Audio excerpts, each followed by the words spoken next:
Jonesy and Amanda. Jam Nation. To celebrate the monarch's birthday, there was the tripping of the colour. This is in London, a ceremonial event performed every year on Horse Guards Parade in London.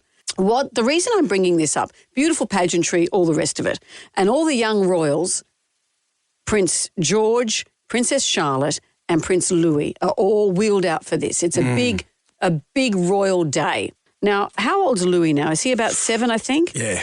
Yeah, he's at that 7. age. And everyone's trying to they think he's the cheeky one. And so the public are looking very closely at him. And all I can think of is how excruciating this would be for his mother. Because lip readers are now involved. BBC employs lip readers or on Sky News, to try and see what the royals are saying. Sure. And so far, so good. I think there was some audio of little Louis saying to his brother when they're in the carriage, I don't even know if Kate's there, they're in the carriage and he's saying, should we wave? Let's both wave at the same time. It's so sunny, yay. But in the past, Louis has been, gurning, pulling his fingers in his mouth and going, moo, all sorts of things. It must be very hard to be Kate Middleton and try and be on top of this because this time apparently the lip readers that the Daily Mirror or the Mirror had employed was saying that she said to him, it's the national anthem, Louis, stand up, national anthem. So she constantly has to school them and imagine what she has to say behind the scenes to say, don't be an idiot. People are watching you here, don't gurn. And what they see is that he's sort of waving and being a fool and George is saying stop because George has to be the older brother. Yep. So people are goading Louis to go crazy. And Kate's sphincter must be the tightest thing in the universe. Poor old There's a lot of Kate. pressure in that area. We all know what it's like to be a parent when you're terrified your child is going to embarrass you. Remember those days when you'd take your kids somewhere And the minute that you see someone that looks unusual, you think, oh, my God. amputees, fat people, Oh, terrible. people from other lands. I've had to get anxious when you're there. One day we had the trifecta. I just had to put my hand over his mouth and go, let's go. Was it Dominic? Yeah, Dominic. And he was the least one that would say anything. Yeah. It can be exhausting. Because Romany, you just accept that she would say something, and Morgan was always considered. But Dom, and then one day I cut him to repeat what he said. Yeah. It's terrifying. And everyone heard it. Yeah, of course. It's terrifying. I said, who is this kid? Yeah. Is That's anyone- what you said, Dad. It's a little lost kid. This orphan over here. Has someone lost their kid? The tribal drum is going to beat for this. Here's how we're going to phrase it. My sphincter tightened when the kid edition. Don't be the boy. Don't be the boy. Yeah. It could be someone coming into your own home. It could be Yep. you out in the streets when you see something. What has it been? Auntie with a big mole on her face with hair sprouting out of it. Don't say anything. Hello, Marie. How are you? I'm good. How are you? Very well, thank you. Tell us what happened. My daughter, she was about 3 or 4, Madison. We were doing the shopping and we were going through the checkout and there was a lady in front of us and she said, Mummy, is that a lady or a man?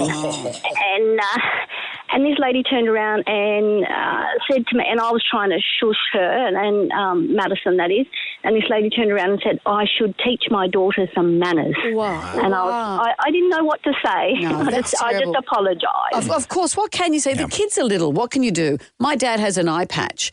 He doesn't wear it anymore, but for a while he was wearing one because his eye had dropped and it's helped him keep his balance. The number of kids that say, is that Captain Feathersword? Mum, there's a pirate. And the parents would be embarrassed and the parents would laugh thinking, isn't my child charming? Yeah. And Dad would go, well, and I think, what if Dad had cancer of the eye or something? Yes. So it depends which side of the equation you're on as to how charming you find children like this. Francis has joined us. Hello, Francis. Tell us what happened. So this is my eldest child. He was going into high school, so he would have been about 9 or 10. So we were going to a Catholic all-boys private school interview. So we prepped him up with all the scripture and everything because that's what we thought they were going to ask. Yeah. So, of course, we got into the interview and the interviewer asked my son, so have you heard about our school? And my son said yes. And he said, what have you heard about him? He said, that all the boys are tools and they're all gay. Oh, And I just sat there going, oh, my God. And you can't have any reaction. I just smiled inanely. And then, he sort of coughed and he said, well, that's not quite right. The school is quite progressive, blah, blah, blah. Then he went on, the next question was, so what's your favourite book? You know, do you like reading? Yes. What's your favourite book? He said, The Day My Bum Exploded. And at that point, my sphincter was about to explode. So Did he get in? we got it. He actually was accepted, but we decided against the school because we thought it wasn't right for him. Sounds like He's he been didn't want homeschooled he didn't ever want to get since. in there. What time are your smoke breaks? That's great. Oh, They're excellent. all tools and they're all gay. We're going to take more of your calls. Jess has joined us. Hello, Jess. Good morning. So it wasn't my sphincter, but my grandparents' sphincter that was tightening.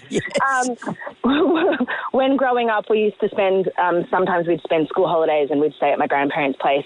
But this particular time we stayed over a weekend as well as during the week. And my grandparents were quite religious, but we didn't grow up religious. They were Catholic. So they decided it was a great idea to take us to church with them. So they got us all dressed up, and so we knew that we had to be polite and behave. We were in our, best clothes, knowing that that's what we were about to do. And as we walk into the church, and my grandparents were, great members of the community, walk in and they're saying hello to everybody. And as we walk down the aisle to get to our pew, my brother shouts out, he was about 6 or 7, "Who's that man up there on the cross? Why does he have nails through his hands? What's going on?" What's going on? Jesus, what did they do to that guy? Little heathen. Oh, Jess, thank you. You know, but you can't blame a kid for asking the No, question. but when the grandparents are big members of this church community and here's this ignorant child, how embarrassing. Kylie has joined Hello, us. Kylie. Hi, guys. How are you? Very well. What happened? Growing up, I had this lovely neighbour around the corner, and she had a beautiful son. He was special needs. And the woman's friend's husband passed away, and it was all still pretty raw. And it was the first time she was having her over for afternoon tea. So she went to great lengths to explain to her son, please just don't mention the husband because, she's still very upset. Anyway, so the woman comes over and they're having a lovely afternoon tea, and she's, they're having a nice conversation, and, she's comforting her. And then John appears out of his bedroom and she says, "Oh, hi, how are you?" And the first words out of his mouth was, "Oh, hi, how's your husband that died?" Oh, right. Yeah. And they were also gobsmacked that they just all burst out laughing. You have to laugh at that. Yeah, well, he's- How's your husband that's died? Break out the Ouija. I know. Hello, Matthew. Hello, Amanda. Hello, Jonesy. How are you? Very well, Matthew. What happened? Well, back in the day, we had an accountant who you would say was rather vertically challenged, and he came round one night for us to sign some papers. And as he walked in the door, my 7-year-old son just looked up and looked at him and went, "Who brought the dwarf?" Yeah. And was he a dwarf or? No. Well, no, he wasn't a dwarf. He was just a short guy. But, Yeah, right. yeah. My son Aaron just had a way with words. Yeah. Good on you, Matthew. Oh, just all just breathe. Thank you, Matthew. Marianne is with us. Marianne, what's happened? Well, good morning, Jonesy and Amanda. Many years ago, I was catching the train into the city, which was an hour-long trip with my 5-year-old son and 3-year-old daughter. Yep. And an elderly man wearing a turban got into our carriage for the rest of the trip, at which point my son jumped up with glee, yelling, Mum, it's a genie, I'm going to ask for 3 wishes. And the elderly man didn't really know what was going on, and I'm trying to keep him quiet and sit him back down. And he's going, "Just an ice cream, Mum. He won't care. I'll just ask for 1 wish. What about a turtle? What about a dog?" And this went on, and I'm trying to, stifle him the whole way for an hour. And we're in that carriage where you sit and face each other. Yeah. So the whole time it was whispering loud about wishes and the genie, and I just couldn't get into it with him. How exhausting. I used to pinch my kids on the back of the arm and they say, "Why are you pinching me?" Oh, Marianne, that's tough. Just an ice cream. Belinda. Hello, Belinda. What did your child hi. get up to? Well, when my child was about 6, we had the plumbers, and he had 2 of his offsiders there with him. When we're saying goodbye, my 6-year-old run out to tell them all that I had a hairy vagina. Oh, my God! Oh, my God! And I hope he's listening to this because he's 22 now. Oh, my God. What? And what can you do but stand there and just smile at them and nod? But why does... Why, though? Why? Well, at that age, they're just filled with information. And the plumbers had probably pulled all that hair just out of a plug. Oh, we know. Can you make it a job lot? Oh, this has been exhausting. Yeah, well, Kate Middleton should feel a lot better about her situation. Yeah. Let's all just breathe. Let's all just breathe. As a matter of fact, I do.